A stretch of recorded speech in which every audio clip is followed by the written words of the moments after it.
Muito bem-vindo a mais uma aula aqui no canal 64 Bits. E hoje nós vamos tratar novamente do assunto aprendizado de máquina. Só que nesse vídeo a gente vai entender como funciona o aprendizado de máquina. Bom, apesar de parecer algo complexo, é bem simples, então não se preocupe. Você está preparado para aprender? Então fica aí, porque sua aula já vai começar.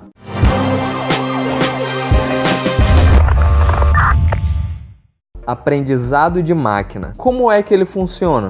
Bom, para isso temos que voltar lá no ano de 1970 e lembrar que foi lá onde houve a maior disseminação do uso de técnicas computacionais baseadas em inteligência artificial para a solução de problemas do mundo real. Na época, esses sistemas eram conhecidos como sistemas especialistas ou como sistemas baseados em conhecimento. Esses sistemas nada mais eram do que algoritmos construídos com regras baseadas no conhecimento de algum especialista, ou seja, digamos que eu iria desenvolver um sistema para diagnóstico médico para detectar gripe. Logo de cara, eu faria uma entrevista com um médico especializado para que eu pudesse coletar dados e mais informações referentes aos sintomas da doença e assim desenvolver um algoritmo com condições baseadas nesses sintomas. Porém, esse tipo de sistema possui algumas limitações, como por exemplo, eu poderia ter diferentes diagnósticos para uma mesma doença. Isso dependeria do especialista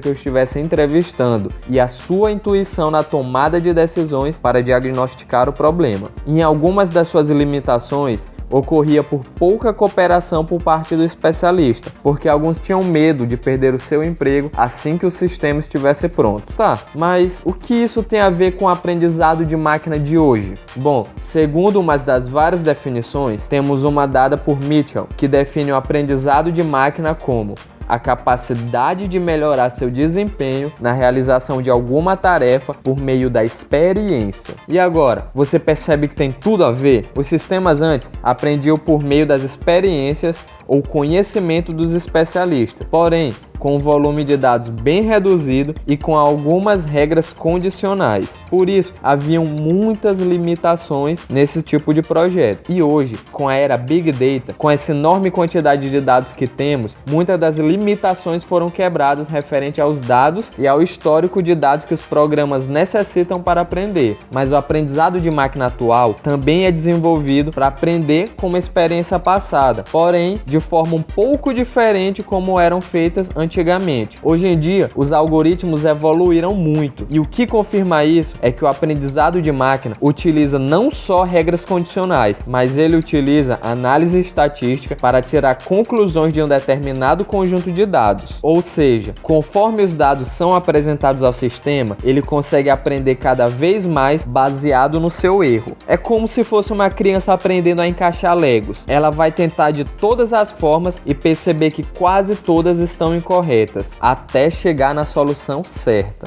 E quais os métodos utilizados para o aprendizado de máquina? Bom, como dito anteriormente, as máquinas aprendem através da matemática e do seu conjunto de dados. Porém, ainda assim, há diferentes métodos que podemos utilizar para trabalhar com o aprendizado. Existem 4 métodos que são comumente falados. São eles: o aprendizado supervisionado, o aprendizado não supervisionado, o aprendizado semi-supervisionado e o aprendizado por reforço. Porém, a gente vai falar somente do aprendizado supervisionado e do não supervisionado. E no curso, a gente vai trabalhar apenas com um, que será o aprendizado supervisionado. Tá, deixando de enrolação, vamos para o que interessa. O que é o aprendizado supervisionado? Bom, esse termo é utilizado quando na aprendizagem da nossa inteligência artificial ela é treinada ou ensinada a partir de um conjunto de exemplos já rotulados. Mas como assim? Eu vou te dar um exemplo. Digamos que eu quero ensinar a máquina a reconhecer uma pera e uma maçã. Eu teria um conjunto de imagens de peras e maçãs. E quando eu apresentasse ao meu programa na fase de treinamento, eu já diria a ele qual eram as imagens de peras e qual qual eram as imagens de maçãs. Para ficar mais claro, imagine o seguinte: eu estou dando uma maçã na mão de uma criança e em seguida eu pergunto para ela: isso é uma pera ou é uma maçã? Bom,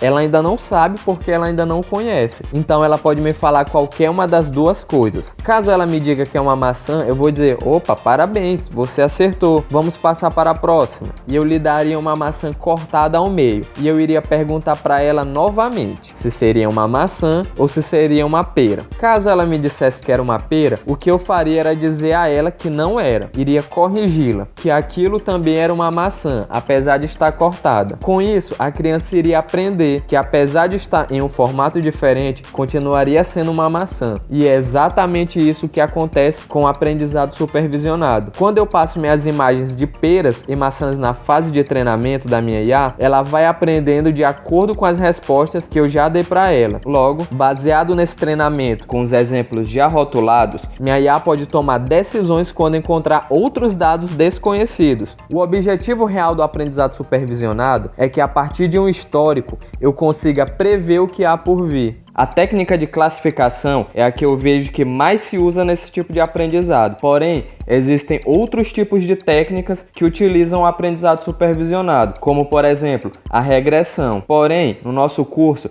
a gente vai abordar só a parte de classificação. Mas o que seria classificação? Foi isso que eu acabei de exemplificar. É o rotular as coisas. No caso do exemplo, eu classifiquei os objetos que contêm uma imagem em maçã ou pera, entendeu? E como a máquina vai saber classificar? Bom, você pode passar uma série de atributos para ela, como por exemplo, quando eu for dar de entrada os dados do meu objeto, eu posso dizer o tamanho do objeto, a forma, o peso, a cor. Com isso, o processo de classificação poderá ser utilizado. A gente diz que é supervisionado porque quando eu estou treinando minha IA, eu já dou a ela tanto os dados de entrada, que no caso são as imagens, quanto os dados de saída, que são as respostas corretas. Mas e o aprendizado não supervisionado? Como ele funciona? Bom, ele funciona um pouco diferente do aprendizado supervisionado. Nele também são passados exemplos, só que esses exemplos não são rotulados. Nesse caso, o treinamento serviria para encontrar padrões existentes nos dados que eu estou passando para a minha máquina. O objetivo real é organizar e descobrir os padrões que existem nos dados e agrupar eles.